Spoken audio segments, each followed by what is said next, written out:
Hey folks, it's Rob, and welcome back. We're continuing our series today on Night of the Living Dead by Alan Varney from 1989's TSR.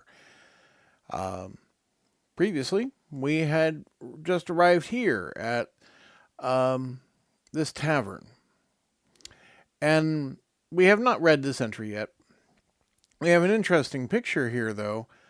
Some character in the foreground and four monstrous fellows armed with weaponry having, let's say, stern words with each other. Quite an assortment as well. We have creature with morning star, creature with axe, creature with spear, creature with sword. Uh, the guy in the foreground seems to be, I don't know what that he's got in his hand there. Seems to be holding a melted Snicker bar. Um, in front of a bar, as it were, right? And you can see really just the hint of art over the bar because our undead perception cannot perceive beauty, which is integrated into the artwork by Mr. Barr. So I'm assuming it's Mr. Barr, G. Barr. I don't know his first name or her first name. Sorry if you're a woman and you're still out there. Don't mean anything by it. Anyhow, um, 84A. Reaching the corner of Coach Street and Carter's Way, both of them by their smells fully justifying the allusion to horses, you can enter the premises of one of the Southern Ward's seediest taverns, the Full Cup. You must have seen hundreds like it in life, at least you think so, you don't remember. A scarred bar stands against the wall, racks and rows of bottles behind it, stools lined before it. All around the tavern, patrons, living, human patrons, lie slumped, felled by the effluvium, in positions not so different from those of drunkenness. Many tables and chairs have been smashed as if in a fight. If you have been to the tavern before in this adventure, stop reading here and go immediately to 112G. If this is the first time you have been here in this adventure, keep reading. Check the time on your bookmark. If it is between 6 a.m. and 7 p.m., go now to 140D. If it is before 6 a.m. or after 7 p.m., keep reading. So I'm guessing we're here not necessarily at the right time because it's sending us away from the main entry. All right. Because what can I say? It's already noon. Uh, let's go to 140D. 140D. Cerbicule, you say. What prompted your interest in this tavern? There's nothing here. The shrunken head sniffs the air while you look at the human patrons twitching in nightmare sleep at their tables. Vampire was here. Big fight with ghouls. Over. Sniff, sniff. Some powerful magic. Vampire left before sunrise. You have missed your chance to obtain whatever it was the vampires and ghouls fought over. There is nothing of interest here now. Mark off the time you spent getting here, then go to 146D to leave. Well, great. Now it's 12:30 and I've done absolutely nothing here. And there won't be anything here if I come back, probably. Great. But that's how it goes, right? 146D. 146D. Outside the Wreck Tavern, bodies of ghouls litter the twisting street. The vampire was far outnumbered for whatever good that did the ghouls. The struggle was guaranteed that the Full Cup, should it ever return to business, will be leaking for a while. Mark off the time you spent here if you haven't already. I have, thank you very much. And decide where to go next. The Cerbicule says the only other place of interest in the Southern Ward is the home of Wizard Capian Fleurmeister, 76A, which we just came from. Or you may return to 82A to pick some other destination in Waterdeep. Well, okay then. I guess we'll just pick out somewhere else to go. Right, here's the 82A chart, and we've been everywhere, basically. Now, It may be that we can get something out of returning to someplace, or there may be parts of areas we have not yet fully investigated or checked out, and there definitely probably are.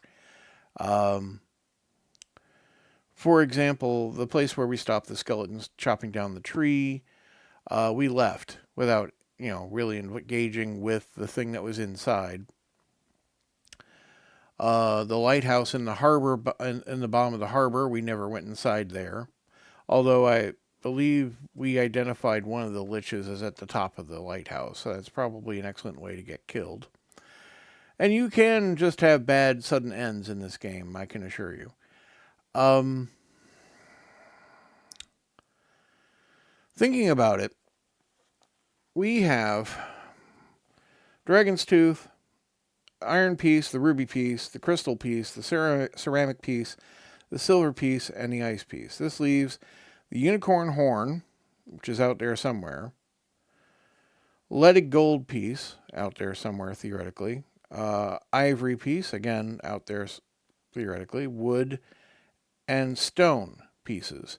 And I feel now we have botched at least 3 pieces because the cup probably had one with the vampire, which isn't there anymore and isn't going to be there in the future. The juggler ghost probably had a piece. In fact, we know pretty sure he did. It was one of the clubs, and he disappeared with that, and probably isn't back at that location. I'm pretty sure he doesn't come back. But we could check that out. We do have time. Uh, the Revenant smashed that statue, which I think may have been another piece as well, and that's just gone. That's just gone. We're never going to get that piece.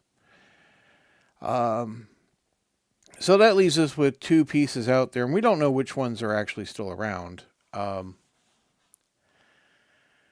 But I could look about some more in the city, or we could just move forward. I mean, we have time. We have time to look around. But I'm not keen on revisiting places and just rereading sections that we've already been over. Um, Hard to say how best to proceed. But for you and me, because I'd like to keep this as a fairly unique experience, I think what we will do is I know for a fact that the City of the Dead, we never went to the poorhouse, right? That's apparently the way to the artifact, and kind of, I forget the name of the art of the lich that advised us to get going in the first place, but they basically said to come there when we had found some of the pieces. Um, the other lich is on the lighthouse at the bottom of the harbor, and I'm not. That's our competition. They're definitely going to not be happy to see me. So, beyond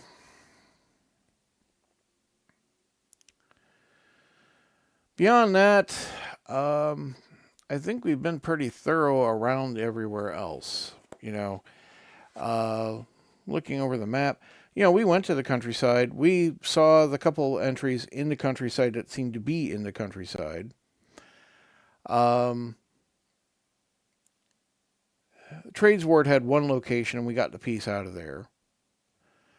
Dock Ward had the seedy bar with the mummies, remember? And that happened. It also had the actual dock area, which led down.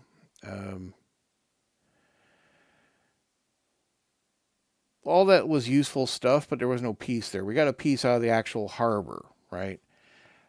Castle Ward, that's where the juggling ghost was, and we got the crystal piece from inside the castle. And there was some other stop there, wasn't there? Sea Ward is where the Dragon Tower was, and that didn't have any pieces, but did have useful stuff that helped us. Southern Ward is where we were or are, and we got a piece from Floormeister. Um, yeah, in the countryside we got 2 pieces. And in the North Ward, yeah, there was the casino. We got a piece. And then there was the other place was the place with the tree. And I ran off, but I did stop the tree from getting cut down. So I feel like I've accomplished my thing there, even if it didn't really make any difference. I guess that area is not fully explored, but that is on the opposite end of town. I guess I have time, but the City of the Dead is along the way. Why don't we go to the City of the Dead? Sure. We can look around in the area. We never fully investigated that area. 14A to go to the City of the Dead. So again, 14A encourages us to look at the art on pages 12 and 13, which we have looked at before, but here we are again. And I'm not going to read, well, let's read it. 14A. The tallest structure in the cemetery is the Warrior's Monument. You climb over a stone troll, place a foot carefully on a bugbear's snout, hoist yourself up and grab a hero's belt, and then sit on an anonymous commander's shoulder. 60 feet above the brown grass, you look around. City of the Dead was never more appropriately named, you think. In the vast cemetery, you hear no sound but the wind, and the little movements but scudding clouds overhead, skeletal tree branches, and patches of the effluvium. An unholy stillness. During winter, Waterdeep bundles up, ties down the shuttered windows, and endures months of misery. Nobles and their children evacuate to warmer climes, and commoners stay indoors, avoiding others' hot tempers as well as the frigid wind. In this northern latitude, the sun crawls above the horizon only briefly and never very high. With the perpetual cloud cover, not even the living dead may find it easy to tell day from night. But even in winter, the City of Dead reminds you of a popular meeting place for Waterhavians. As close to a major park as the city offers, its landscaping and clean walkways make up for the sad sight of crypts and mausoleums. And some of the buildings are attractive in a monumental way. Seeing them, you notice their names drifting into your mind. The Hall of Heroes, resting place of Waterdeep's greatest warriors, stands nearby. Alongside it, the seldom visited Hall of Sages, final home to many of the city's learned scholars. Beyond both sits the Spartan crypt of paupers and outcasts, the House of the Homeless. The Lich said that you could reach the underground artifact through there, but it would be wise to gain some pieces of the staff of Waterdeep before venturing into the enemy's lair. You look around at tomes large and rich, small and stolid, all solemn, all ageless. Perhaps, you say to yourself, there are other restless spirits here who may help my quest. That remains to be seen. But, the Hall of Heroes we could go back to is 140B. I don't think there's anything to see there. We went through that pretty thoroughly. 154F, we spoke to 2 sages and 1 ghost scribe / clerk who wants to shake me down for items, although I do have items I could exchange. House of the Homeless, hadn't been there, 31B. Agarian Statue, 47A, we haven't been there. And my own grave, 148A, which I guess we have and have not been to.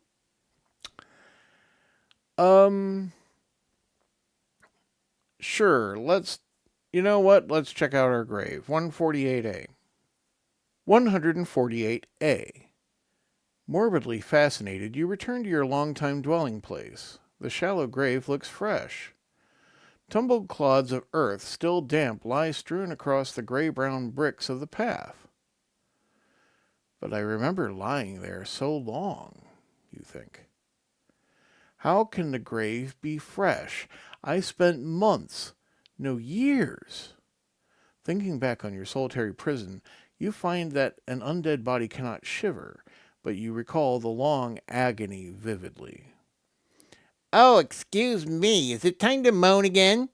says the weasel. "I forgot. Can we play a dirge here, please?" Why is the grave fresh? You ask desperately. You had a lot of time to yourself down there. Maybe you imagined days into years. All that about life spirits wandering by overhead, seasonal rainfall. No!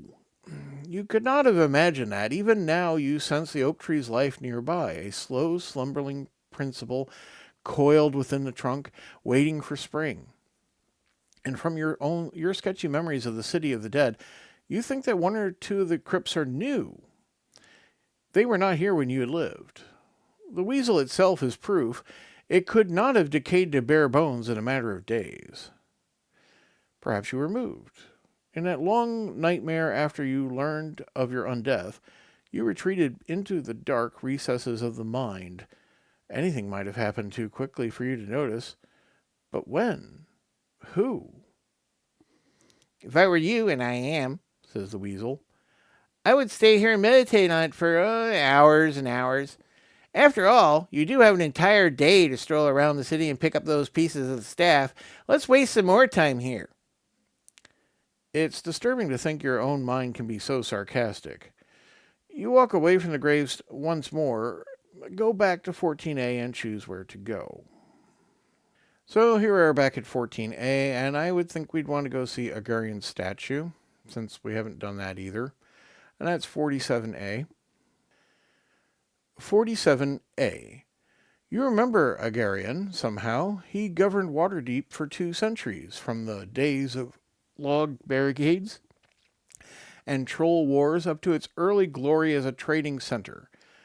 He set up the guilds and chose the first of the secret lords of Waterdeep. Looking up at the tall statue of the robe wizard, you see him as a father. He stretches out his arms to greet you, his son. No, that isn't right. You strain to remember, Agarian has been dead for generations. He has no children. You never knew him.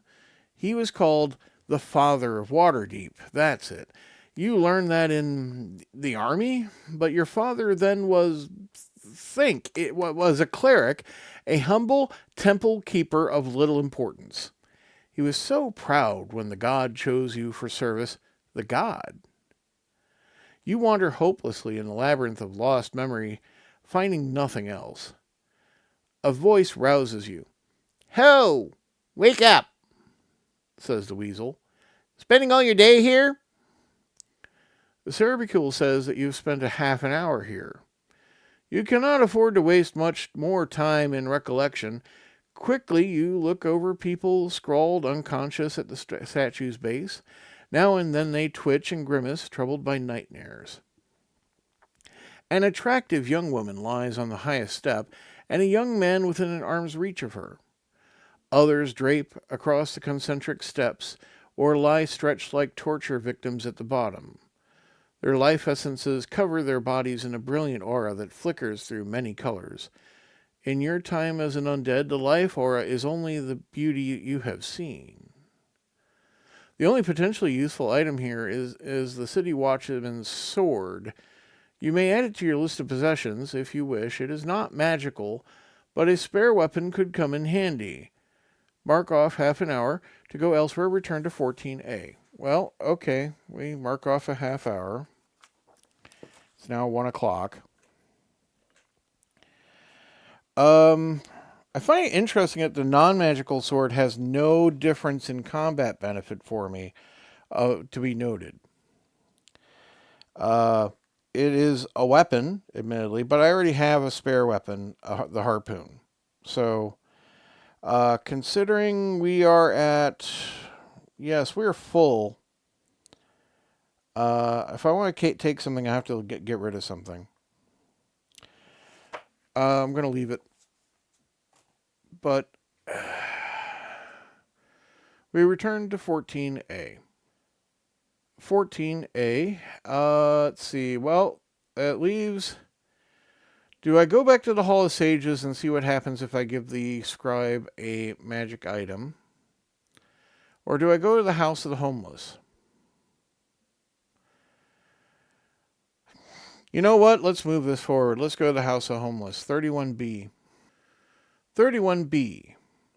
In front of the House of the Homeless, there are no marble columns, and there is no inscription over its doorway. As its residents could not afford lavish housing and life, so they abide in still more humble quarters for eternity. Their ashes go into plain burial urns, placed in plain holes and bare rock walls in the labyrinth beneath the mausoleum. You stand before the unadorned, blocky building, thinking of the spirits that might lurk inside. Poor, outcast, mad, shiftless, purged, murdered, and betrayed. All the wretched refuse of Waterdeep ends up in the house of the homeless. If the Liches had enlisted the phantoms of these resentful masses, how strong might their conspiracy grow, fueled by the bitterness of thousands? Abraxa said this is the way to reach the artifact. You may only wish to look around. Either way, you consider it wise to be well armed before venturing into those catacombs. You may enter the House of the Homeless, 28A, or go elsewhere, return to 14A. Well, we will enter 28A, which is the next page over. And we can see, here we have an example of those niches with some urns inside, and this one says sharp over it, and this one says something. We can see a bunch of people. Well, just because you died doesn't mean you don't have to wait in the queue. But you know what? That'll be it for this episode. We'll carry on next time. Well, we'll read 28A. You have a great day. Goodbye.